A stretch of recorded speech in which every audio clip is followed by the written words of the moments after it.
It's time to open your mind and expand your empire.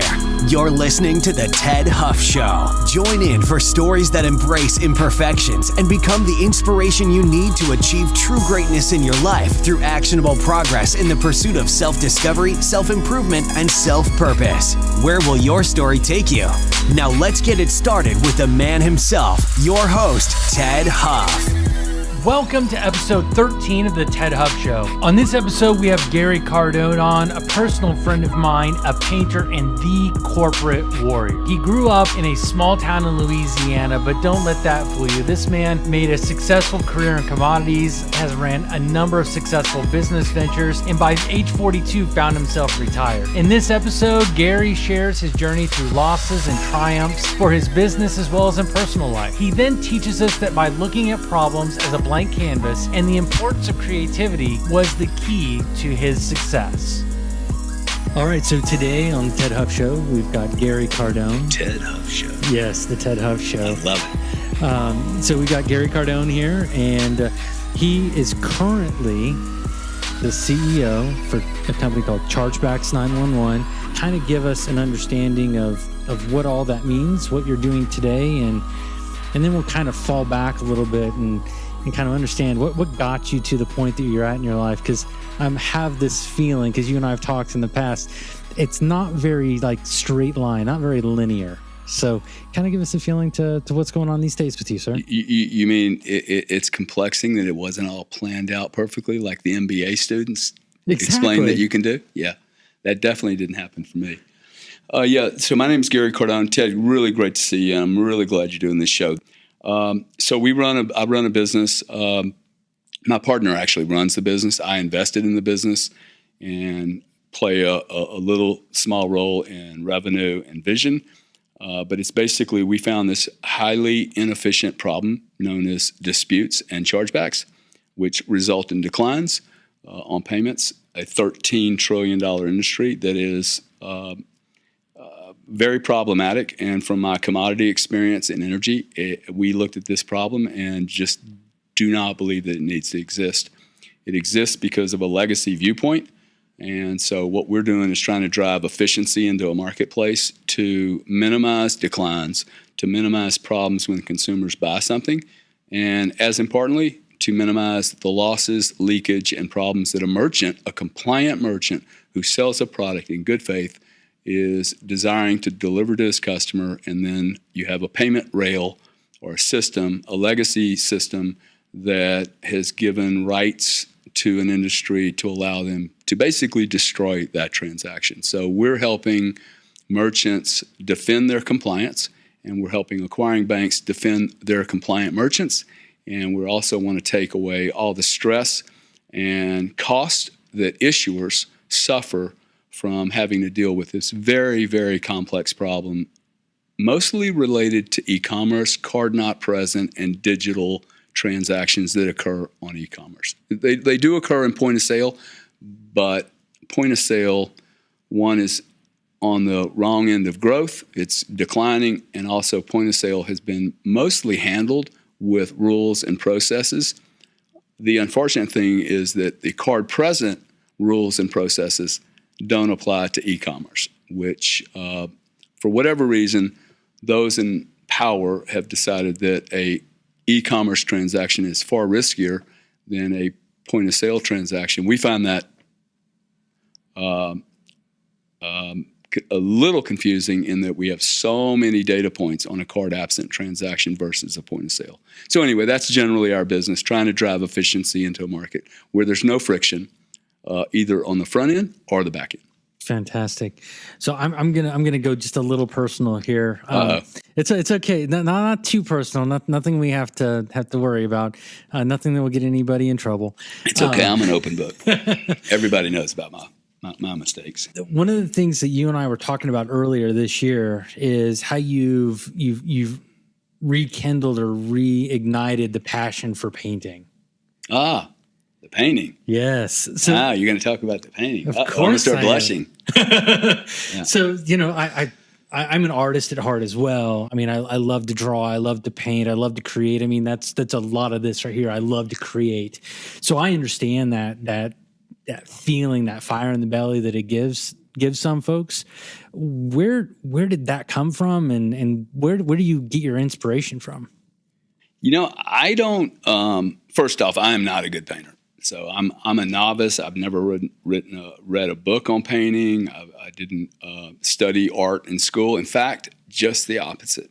I was told when I was in elementary school and high school that I didn't have any artistic capabilities, that I was destined to be one thing, and never, ever considered painting. And in fact, about 7 years ago, my wife and I had 2 girls, and she basically dragged some paint down into the basement with the kids, and I started painting with them, and I started digging it. And I started realizing that, hey, nobody supported this behavior of mine. I grew up for the last 60 years of my life believing that I had one skill on this planet, and that was to be a commercial warrior. I built. So can you define what you mean by commercial warrior? Well, this is just what I was told, or this is what I kind of mocked up in my brain. But when I left school at 20 years old, college, I studied economics and marketing. Did not have a great education by any means. I went to a little tiny college. My dad died when I was 8 or 9 years old, and I felt maybe I was too scared to go to a real big college, but I wanted to hang out with my mom. Me and my twin brother decided we were just going to stay with my mom at the close little college, and we went to a little community college, a little, proper 4-year college. But I don't think I had a great education.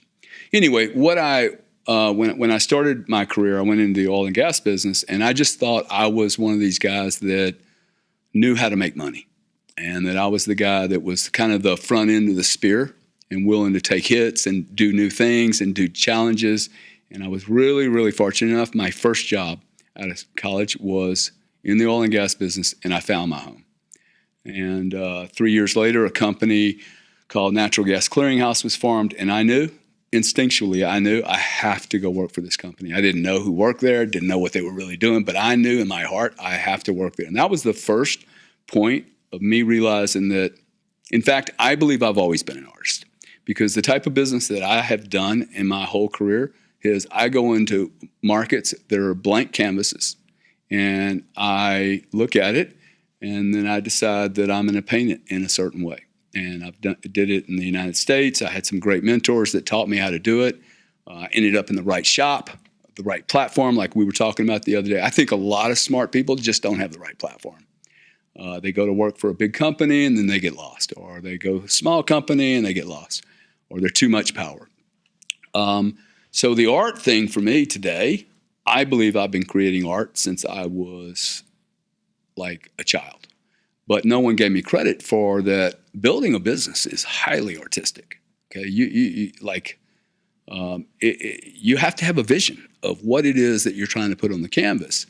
And but I will tell you that about a year ago, I started painting more and more and more. And I started doing lots of paintings and volumes, and read a book on Pablo Picasso. I had this belief that great artists only created 3 or 4 of them. And then I read the story on Pablo Picasso, on Michelangelo, on Leonardo da Vinci. These people were prolific producers of art. That not like Pablo did a major masterpiece every 3 days.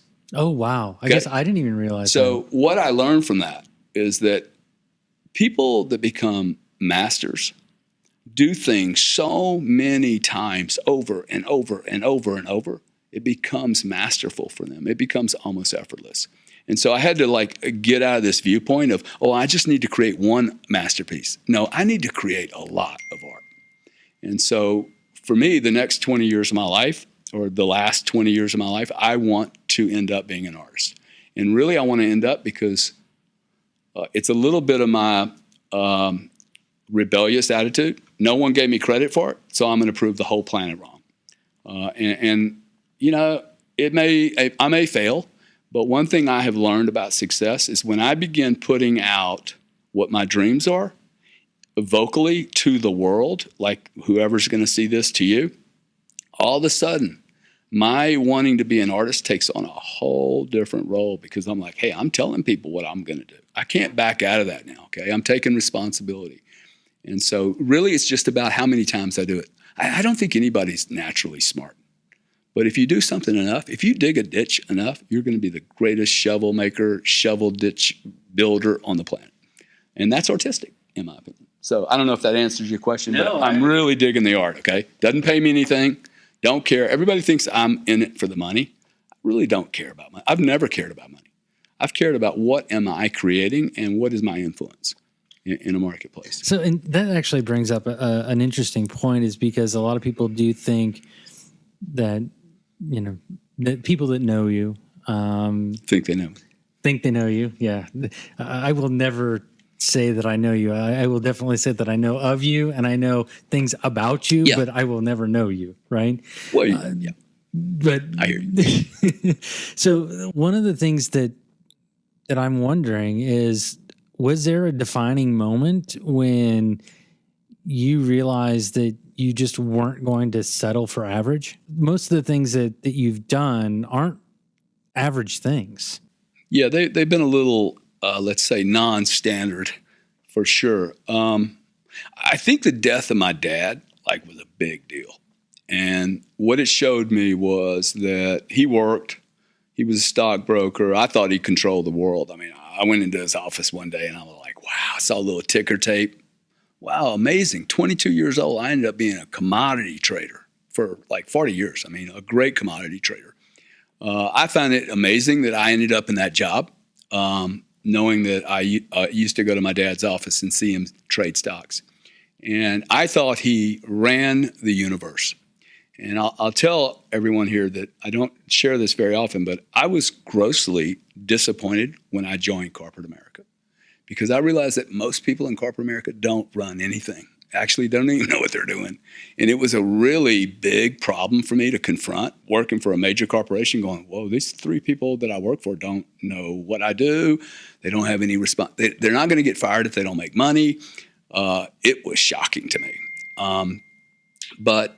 So I think the death of my dad, and then playing sports when I was a kid, I was always that kid at baseball that I wanted to be under pressure. I wanted to be the hitter, that it was 2 outs, 3 strikes, we're down 2 runs, and we got a guy on base. And for me, maybe it's a bit of a weird ego thing, but to be the hero. God, to be the hero and save the day, who doesn't want to be a hero? Okay, I want to be a superhero. I'd love to be Superman or some of these new Marvel comic guys. I mean, who doesn't want to be Tony? What's his name? Tony Stark. Iron Man. Who doesn't want to be Iron Man, right? So I don't know, man. I just keep trying. I work hard. My dad taught me how to work hard. My mom showed me how to work hard. And when I get into something, I don't want to be average. I want to be really, really great at something. And for me, it's more gratifying. Instead of doing a bunch of things kind of average, I like to focus. I'm a fairly compulsive, obsessive, all these weird words that everyone uses. Go check out Da Vinci, okay? Freaking wacky, okay? Van Gogh, off the charts. Elon Musk, Disturbed. I mean, who wants to live Elon Musk? Not me. Okay? I can't. No chance, dude. And I feel for the guy, okay? But he's taking too much on. And I'm sorry that he doesn't know how to delegate or can't hire enough people. Brilliant guy, but no human being can run 3 major businesses. It's not possible. But great visionary, genius. You look at geniuses on this planet, Winston Churchill, a little odd, okay? Can't say he didn't change the world. General Patton, can't say he didn't change the world. Donald Trump, sitting in the most powerful position on the planet today because he was willing to do something that 18 other professional politicians weren't willing or able to do or didn't see the market. And Mark Cuban, you can say whatever you want about Donald Trump. He saw the opportunity. He exploited the opportunity. He filled the gap, and you didn't. And you're talking about it. So I take my hat off to Donald Trump for seeing this massive shift change across the globe. What I call the disruptive moment that we are all experiencing, which offers tremendous opportunities to guys your age. I mean, spectacular opportunities. The likes I've never seen. And I came from some really, really, really big industries. And you and I've had discussions about that, and honestly, that will have to be a completely separate episode, because that is something that your thought process in how the world is shifting, the artistic side of you, definitely just explodes when you start to talk about that. And we do not have enough time to go into that, so we'll have to do that some other time. Would you say that finding that spot with that oil and gas company that you felt was just that gut thing for you? Would you say that was the first taste of success, or did you have a taste of success way earlier in life? Like the part where I'm from South Louisiana. There wasn't any success. I mean, eating some crawfish was successful, but it tasted good. Yeah. Well, let me tell you about my journey into natural gas clearinghouse, which would become Dynegy, DYN for you guys that want to look up the stock symbol, which would become a Fortune 50 company. 12 guys just like me, all my age, except one guy was about 6 years older than me, Chuck Watson. My boss's name was Steve Bergstrom, who I will maintain has been and will be probably the only real mentor I've ever had in my life. And he didn't even really go out his way to be a mentor, but for me, I sucked. I am a great sponge. I'm a really, really, really good student when I have a great teacher in front of me. And I remember meeting a man. I'm sorry if I'm diverting, but I remember meeting a man once. He was a psychologist. I was really troubled when I was 22. I was like just looking for answers, and I'd get in the wrong relationships, and I had all these issues, and everyone, all these expert head people were telling me, you don't like authority. And I started buying it. Yeah, I hate authority, man. I hate the cops. I hate this guy. I hate my boss. And then I met a guy, a really smart guy. He said, you hate weak authority. And I'm like, when he said that, I'm like, oh, absolutely, man. I don't like stupid authority, and I don't like weak authority. I like somebody that's, hey, I'm going to beat you into the ground if you do that again. And I know he's going to hammer me, right? Don't say something to me you're not going to do. Or, hey, we have goals. And then the guy doesn't hit his goals and he doesn't get fired. Like, for me, that's like BS. So I love strong authority figures. I am a great soldier. Like, yes, sir. Everybody thinks I will never work for anyone. That's the biggest lie on the planet. I have thousands of bosses. My clients are our bosses.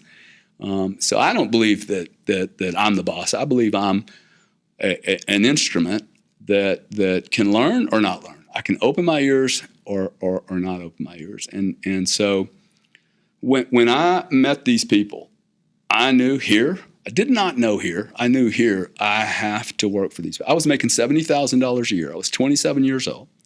And I promise you, I didn't have money. Like everybody goes, yeah, you got money now. I didn't have money when I was 27. I would have gone to work for these people for zero. Oh, wow. All day and every day. I would have worked. Because like for me, the information, because I knew that after 3 months, they'd pay me something. I'm not dumb. I'm a hard worker. I may not be the smartest guy, but I'm a hard worker. And in the first year, they paid me 70 or 80 grand, whatever.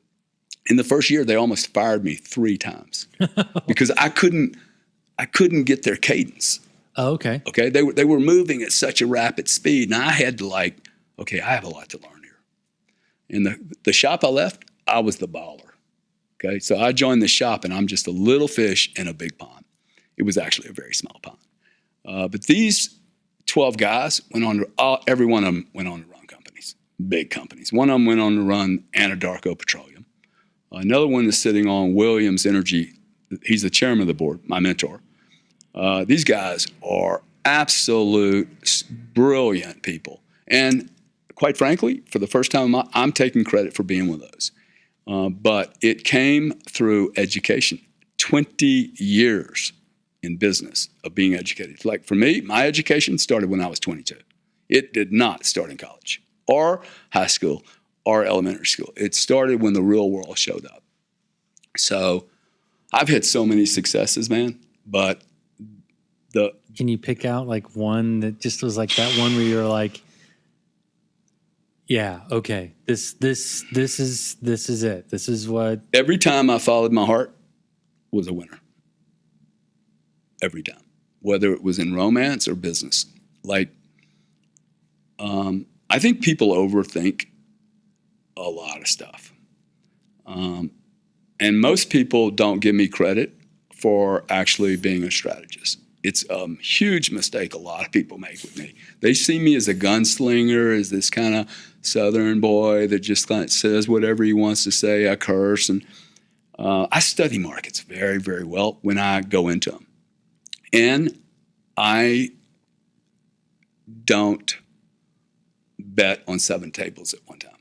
When I go into a business, once I'm in, I focus on that thing. I don't focus on Bitcoin and blockchain and mock chain and rock chain. I just focus on one thing. In this particular thing, I focus on credit card fraud and meeting all the relevant players. Because business is made up of human beings. It's not made up of spreadsheets. Okay, I hate to educate everybody about the MBAs that think it's all spreadsheets. It's human beings that make decisions. And that's probably the greatest talent my mom and my dad gave me. My dad talked to everybody, and he was loved and admired by a lot of people. Now, he's dead. He's been dead a long time. I don't know what his agenda was, but he seemed very genuine. And salesmen do not have to be disingenuous. You can actually be honest and just be a real person. And want to, like this man that interrupted I like this guy a lot. I will go out of my way to do business with that gentleman. And I went out of my way to make all this work, as did you. So I don't know, man. I quite frankly, I think I've been far less successful than I should have been. If I didn't have all this noise in my head, not being properly educated, middle class, hey, you've got enough, you're flying first class. I hate flying first class. But, my family was like, hey, man, how much is enough? So I've had a lot of demons to deal with in this head. And I think that's what is the beauty of the MBA schools, because they tell you that you can do anything. Well, that actually... I've made more mistakes than I have successes. Well, but, Babe Ruth struck out many more times than he hit home runs. Far more times. So... They go hand in hand, at least from that perspective. It goes back to how many times you do something. The repetition. Over and over and over. Yeah. So something you and I have talked about before, and I know I keep going back to this, you and I have had lots of conversations. That's the main reason why I wanted to have this discussion, is it, we talked about how fear is a great motivator and a great driver. What would you say your greatest fear is right now, and how does it drive you? Well, my greatest fear right now is probably wasting time.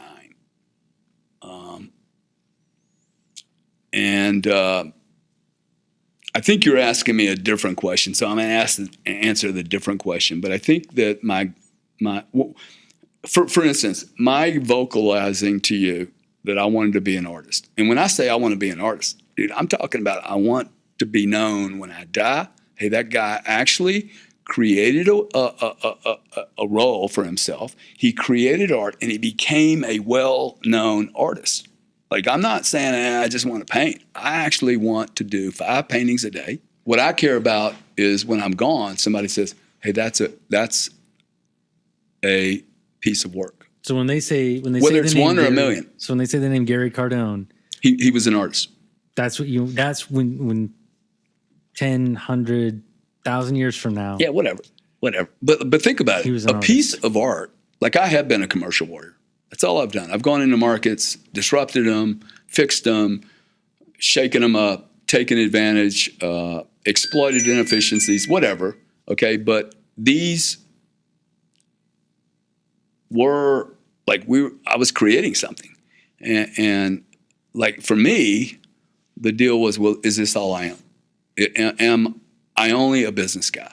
And I remember when I left the energy business in 2002, I wrote down on a journal that I want to create another role, serious role in another industry where I can prove that this wasn't a fluke. Because actually, retiring at the age of 42 with a lot of money, I actually thought they were all 3 flukes. 3 businesses that I helped build are built by myself, and I thought they were fluky. I crushed the UK marketplace. It was crazy. And I still thought it might have been a fluke, But now I know it's just about a vision. It's about a vision and a decision to do something. If you decide you're going to build the greatest payments video system in the world, you will do it. If you're really committed to it, you will do it. It's the decision, and the vocalizing of that decision is the most important thing that any one human being can do. Write and express what you're writing on a piece of paper. Based upon what you were just saying, it sounds like the biggest fear and what's driving you right now is that some of your accomplishments throughout time have been, as you use the word, flukes, and that you're wanting to prove that you can do it without it being a fluke, and becoming known as an artist falls into that. Would you say that's a good summarization? I think I'm probably at this age, I'm probably a little less. I'm no longer believing these were flukes. Now I know, hey, look, this is a talent, because I know a lot of people, and I know a lot of really, really, really smart people that haven't done anywhere near what I have. So it's just about effort. And like, I'm a really great guy jumping off a cliff. I'm also brilliant. If somebody asks me, hey, what is the greatest talent you have? I burn bridges behind me like no one does. I am the greatest napalmer on the planet. Because once I go into a business, I have this thing, or a relationship or anything, I burn everything behind me.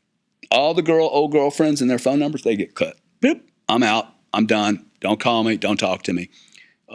Like, for instance, I could get hired 12 times tomorrow afternoon helping big private equity companies work on energy deals. I don't even take their phone calls. Don't take them. Why? Because I'm focused on credit card fraud. I'm not interested in energy. I already figured that stuff out. I understand that. And so for me, the greatest fear, to answer your question, is that once you've had a modicum of success, I worry about my kids. Like, I didn't grow up with any money. So what's going to happen to my children? I need to influence my children with a work ethic. The same work ethic that I saw my dad have. That this isn't easy. This is hard. My kids don't have an easy life. They live in hotels and houses all over the world, and they come with me and their mom, and we're doing business. And I mean, I took my 8-year-old into an investment bank the other day. She sat there for 2 hours listening to PEs and PE multiples and EBITDA and gross margins, and she didn't make a word. She didn't say a word, and I was so impressed. You know, for me to be able to show her that there are people all over the world with funny accents, and they're thinking in their big buildings and their small buildings and their big houses and their, you know, for me, that's my responsibility being a parent, and not to ruin them. And I worry that money will ruin, because most people I know, they've been ruined by money. And I don't want to do that to my kids. That is my greatest fear. The business, it's a game. And most people don't look at it as a game. It's an absolute game, just like playing checkers. So checkers, not chess, huh? Checkers, chess. Okay. War. Is it really any different? You have to have a strategy. You have to understand your opponent. And you have to decide, hey, what am I willing to lose? Most people don't want to lose anything. Like, every business I've ever gone into, I lost on the first deal. I lost $20 million on the first deal in England. I knew I was losing. I picked the guy that I was going to lose the money with. And I told the guy, hey, I'm going to lose money on this trade. But like, business isn't one trade. It's thousands of trades. Okay. So I'm going to jump into something that is more of a personal question for me to understand, because you do have so many things going on. Like we discussed, you do quite a bit of travel and have so many things going on all the time. When you start to feel that sense of being overwhelmed or feeling like you're losing focus on the things that are important, and I think I may know the answer, but what do you do to calm the mind and to regain that focus? Nothing. I just go with it. So you embrace it. It isn't going to go away. Okay. Like, who told us it was going to go away? Like, the further down the rabbit hole you go, The further down an ocean you go, like if you want to catch fish at the very top level of an ocean, they're going to be small fish. You might get a redfish or a shark every now and then, but the whales are deep. Everybody wants to go hunting for elephants and whales, right? Credit card industry has a massive amount of whales. Problem with whales is that you don't hook them with a piece of shrimp. And so, by definition, when you're in an ocean this big, it's always an overwhelm. So why think that you're going to fix it? Like this overwhelm, that question almost suggests to me, and forgive me if I'm, but it suggests to me that there's something about life balance and life-work balance and all that stuff. I just don't believe in that. I think Leonardo da Vinci had no balance whatsoever. Zero. I think he was a complete nutcase, and he was a genius. I don't think Elon Musk has any balance, and he's definitely an overwhelm every day. So embrace the overwhelm, okay? Guess what? Every one of my competitors are overwhelmed, okay? They have less money than we do, less focus, less vision, and less understanding of how to do business internationally. So I embrace this overwhelm. Better just I would like to build a company called Overwhelm Incorporated. The overwhelmers are the guy. You think people in World War II were not overwhelmed? What? Oh, I'm in overwhelm. I'm going to put my gun down and go home. No, dude, they load up more. They stick some more rucksacks on their back. They dig a trench and they go. And they keep going and they keep going. And the losers and the winners are defined by the guy that kept going and had a good plan. Most people don't have a good plan. Most people have a short-term plan and not a like, hey, let me build a business plan. So you know what, and this is something that out of the discussion, I understand the embrace the overwhelm because it reminds me of my military days and the embrace the suck, right? Why is it different? Really, why is it different? It's not really, but the key piece that I think I heard come out of that whole talk was if you have a plan, you can drive through the overwhelm, and it's not really overwhelm. It is just that you have to do more work. Because without the plan, that's when the thought, feeling, or feelings, and I'm talking about feelings, the feelings of overwhelm come into place because you haven't built a strong enough plan. Because if you have a strong enough plan, it's not overwhelmed. It's just more work that needs to be done. That's how I heard it. Yeah, but I think also that overwhelm typically comes from people doing what they don't want to do. Or they're in disconnection with what they're doing. They don't like what they're doing. Like when I get overwhelmed, it's like, man, another airplane. But that's not big overwhelm. It's hard to get overwhelmed when you're so vocal on what you're doing. Mm-hmm. Because once you're vocal, you guys have seen us, like we made a lot of pronouncements 5 years ago about building the best chargeback company in the world. That was our intention. I didn't say anything about making money. I didn't say anything about people loving me. I said, hey, we're going to build the best system because we knew there were not any great systems. The foundation is I'm going to build the best system in the world that brings value to my clients. That was the intention. Well, by default, I'm going to have a great business because most people want to get taken care of. So I don't know. I think you just got to keep going, man. You just got to look at these games and go, I'm in the game. I can't just throw the chessboard up. I may have 300 people that work for me. I can't just they're my children at this point. So it depends on the parents of the company, if you will, for lack of a better term, the owners, to make sure that these people who trusted me and Monica have a proper vision with proper financing to build a business that's sustaining. It's a huge obligation to hire people. Much bigger obligation to hire people than to go work for someone, in my opinion. Oh, I would agree completely with that. So this one, my wife wanted to know, so I got to ask this one. So the girls always ask the best questions.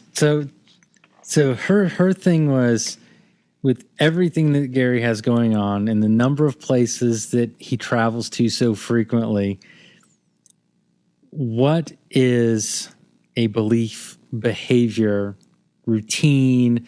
What is it that you do every single day that keeps you driving forward? Man, I got to tell you, I wish there was a magic thing. I wake up in the morning and I look at the day and I go, man, I got to do this again. I think, I could color all this up with the money and the houses and the planes and all that. Look, it's hard, man. It's hard being responsible. It's not easy. That's why they call it responsibility. Okay. It's the 300 people. Okay. The 300, my kids are not going to see me fail. My kids might see me die, but they're not going to see me fail. And if they see me fail, I'll lose $100 million and then I'll go make $500 million. So I've learned so much from big losses. The big losses is what I've learned everything from.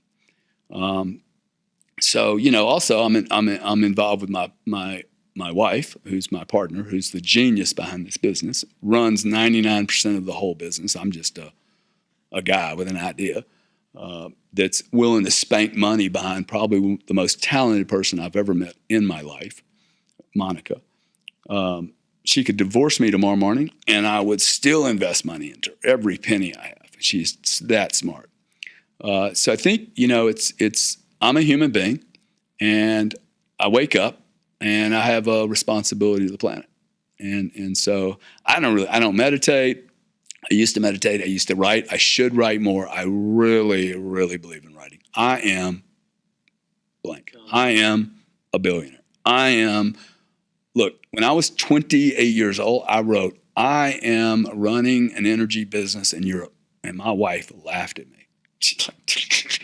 7 months later, I was in the United Kingdom building an energy business. Now, there was no way that I could get from where I was in Houston, Texas, to running a freaking energy company with this accent in the UK. And I built 2 of them, and they were monsters.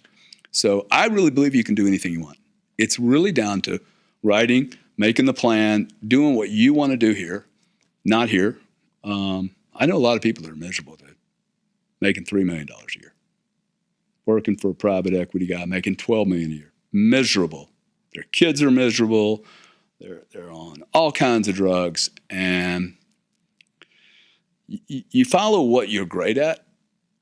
I owned a house in England once, and there was a riverman there. He was 72 years old. He took care of my river. One of the smartest guys I've ever met in my life. He would not use any power equipment on my property, and the reason was he wanted to listen to the birds. He was waiting for the kingfisher to fly down the river so he could have that one moment with the kingfisher that I'm telling you a story about today. I'm telling you a story about a kingfisher and an old man. His name was Neville. So never forget the guy, okay? I mean, he was like a mentor to me. Taught me how to fly fish. And lovely, lovely, lovely man. He would look at me. I'd get in 5 o'clock in the morning. I'd get into a limo that would drive me into London. He'd be like, why are you doing this, man? And I didn't have an answer. I'm like, yeah, why am I doing this?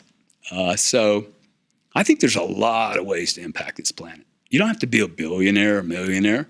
You need to be a good person that's bringing something positive to the planet. So you actually just rolled right into. No, it's good. It's good. So I always ask. Tell your wife though, I'm sorry. There's no automatic robotic thing that I do. She was hoping for something like you do yoga. Yeah, I cross my left chest 3 times. Yes, exactly. You throw baseball. I don't know. Yeah. She was hoping for something, but that's okay. That's okay. I think I got a little bit out of there, so we'll have to circle back afterwards, and I'll see what I've pulled out of that. I think what I'm trying to say, sometimes you just got to show up. If you think I'm happy every day, I'm sorry. I'm sorry that I portray this fake image of Facebook and what all this. Dude, running a business, it ain't always fun. So that's a perfect one is show up. Show up. And let's go. Okay. So I ask this question of every single guest.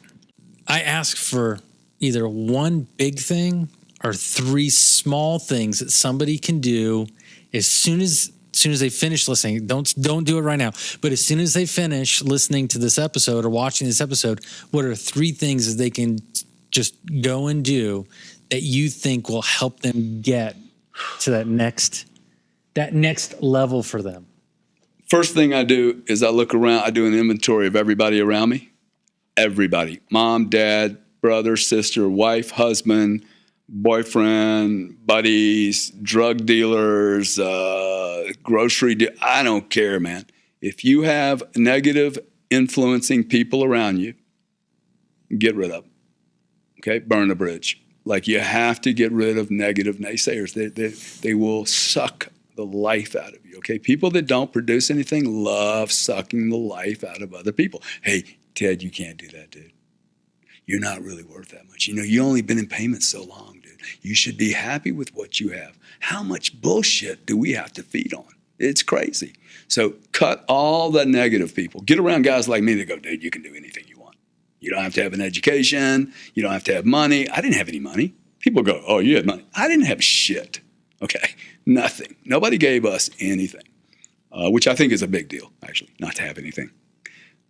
Second thing is sit down after you've gotten rid of all your people that are holding you down, and they are holding you down. I promise you, they are wanting you to hold down, because when I excel, my buddies look at me and go, dude, you're making me look bad. You ever been around with somebody that's got like a gorgeous wife, and you're like, bro, how did they get that chick, right? Oh, man, look what I'm with. So write down who you are and what you're building. Like, who is it? Like, if you were to die in 10 years, what is it you're doing? And it doesn't have to make sense, and put it in the present term. I am a billionaire. You don't have to know how to get there. Dude, let the universe do the work for you, okay? I'm a big believer in the universe. The Bible says, ask and ye shall receive.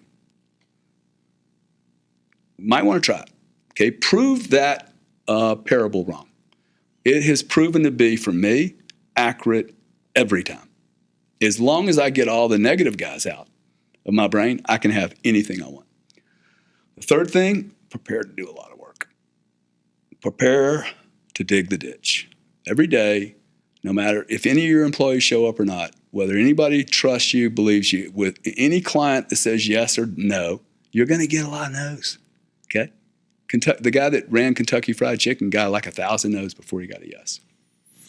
And the third thing, read great books. Sorry, I had to 3B. I did a 3B. You did a 3B. But you know what's interesting is we hadn't talked about any books, and that's a question I normally ask some folks. So now that you've brought it up, if there's an all-time must-read, and then secondly, like your most recent read that you think someone can't walk away from reading? Well, I don't think it matters whether you can or can't walk away from it. I think you need to read these books. Okay. I think you need to read the Bible. And I'm not a religious guy, but I think the Bible is a very interesting book. And I'm actually getting ready to reread the Bible. And I'm probably going to read another type of Bible also, just because I don't know anything about the Quran and Islam, and I hear all this stuff. There's two books, though, that if you're trying to be successful in whatever you're doing, cook, business, husband, wife, Think and Grow Rich by Napoleon Hill. It's a great book, okay? It's a book that you need to reread on a regular basis. Probably the greatest book I've ever read in my life is Og Mandino's The Greatest Salesman in the World. It is a beautiful book that is this big, so anyone can read it. But let me just tell you right now, it's going to take you 90 days to read it. 90 days. And it's a program. And it did more for me in here than anything else I've ever done. And I've done a lot of stuff, dude. I've studied with Buddhists and psychologists and shrinks, and I've done anything to so I just need to bring this up. If I was a professional football player and playing the Monday night or the Sunday night game, do I just show up for the game on Sunday? Or did I train Saturday, Friday, Thursday? Did I go into the gym? Do I have my head coach? Do I have my body? Yeah, I'm doing all that. Why is it when we leave school and we finish our college football or our baseball or whatever game we're playing, or war, you're in the military, there ain't no time offs. My work-life balance, I need to take a break from shooting the bullets, right? There's none of that. In business, people literally come to work on Monday morning and prepare for Tuesday. That's insane. Dude, I'm constantly preparing.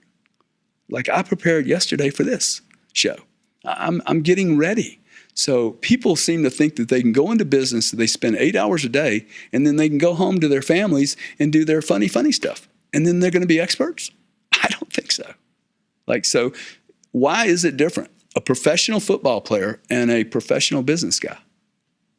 I need to train, learn, constantly being around. And that's the other thing, get around really smart people. If you're hanging around dumb people, stop it. If you're hanging around people that don't have any money, knock it off. Go where you're uncomfortable. It's so hard. It is so hard. I am always uncomfortable. And if I'm not, I'm just hanging out with my friends. I'm not really accomplishing anything. And that's not to say that being around friends isn't accomplishing anything, but I'm not changing the world. Yeah, lots of great stuff. No, lots of great stuff. So wrapping things up, if someone wants to reach you, what's the best way for them to do that? What do you prefer if someone wants to reach you? Well, if you're a retailer and you have chargeback problems, reach out to Gary at Chargebacks 911. I'm on LinkedIn. I mean, I'm the easiest guy on the planet. I know you're I'm fairly easy to get visible. to. I just don't have a lot of secrets. Like you were saying, hey, I don't have any secrets. I've made so many mistakes, but yeah, reach out to me. I love supporting people. I didn't have a lot of mentors, and I feel like it's a responsibility to me today to help younger people. I just hired a 72-year-old guy, and we're flying on the plane to somewhere. I said, hey, why did you do this? Why did you join us? I mean, he sits on the board of this company and that company, and he's like, you know what? I've never used my own money and built my own business. I've never had an idea and gone and done it myself. I've sat on boards of big companies, but I've never done what you've done. And it really shocked me, man. I had a 72-year-old guy going, I have never done what you've done. And it really touched me. He's never created. Well, and he's hugely helpful to me. I would not diminish his role, right? But he really validated that this is a lonely life. Anybody that thinks the life me and my partner live is anything other than lonely and scary is confused. All y'all see is the jets and the hotel rooms and hey, they got a brand. Dude, this comes at a great expense. It's for champions. There are not going to be 8 billion champions on this planet. Okay, so you're going to have to decide. And I think this is an exercise. Am I a champion or am I following champions? And I don't think either answer is wrong. For years, I needed to follow the champion. I wasn't ready. I wasn't mature enough. I wasn't able. I didn't have the skills. And then as I, matured and had to survive, I got the skills. It's amazing how skills come along when you're hungry and you're thirsty. So don't think it's easy, because it ain't. None of it's easy. If you're given $1 trillion, it's not easy. I pretty much know that, because most people don't turn inherited money into anything. They destroy it. They spend it all, yeah. They just destroy it because it has no value. When you build something yourself, man, when you paint, my wife wants me to sell a painting. I'm like, fuck, I'm not selling that painting. I will never sell that painting. It's actually one of the worst paintings I've ever done. But for me, it was a breakthrough. That particular painting with colors, I will never sell it. You could offer me $1 million for this painting. You wouldn't like it. But that painting told me, oh, wow, I can do this. And so I'll keep that one, for myself. And those are the things. Notice I've not talked about how much money I have. None of that stuff means anything. That's not what this is about, though. But it doesn't even mean anything. It's not going to make anyone happy. That's not the deal. The deal is creating and being proud of something. If you can do that, sling some hamburgers. If you're proud of it,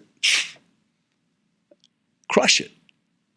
We need a good hamburger slinger. That we do. So we're going to provide some additional value. I've been working with some of the folks on your team, Gary, and what we're going to do is we're going to go ahead and give a link to a book that they're offering called Chargebacks for Dummies. Oh, it's a great book. So we're all dummies on this subject, let me tell you. So, I mean, you and I have been looking at this part of the industry for quite some time, and even me reading through it, I'm like, oh, you know what? I didn't really think about that. So we're going to go ahead and give everybody a link to that so they can go ahead and get a copy of it. Gary, I really appreciate this, man. I know we had some fun trying to schedule and everything, but I really appreciate getting this insight, and I think it's going to help a lot of people. Well, I hope so. And thank you, and I love what you're doing, Ted. Really do. Appreciate it. Thanks, Gary. Thanks so much. That's it for this episode of The Ted Huff Show. But we know you're wondering where you go from here. TedHuff.com makes it easy for you to get notifications for new episodes, specialized contests, exclusive giveaways, and upcoming events simply by signing up for our mailing list. You'll get access to all this and more by visiting TedHuff.com. That's TEDDHUFF.com. Until next time, open your mind and expand your empire right here on The Ted Huff Show.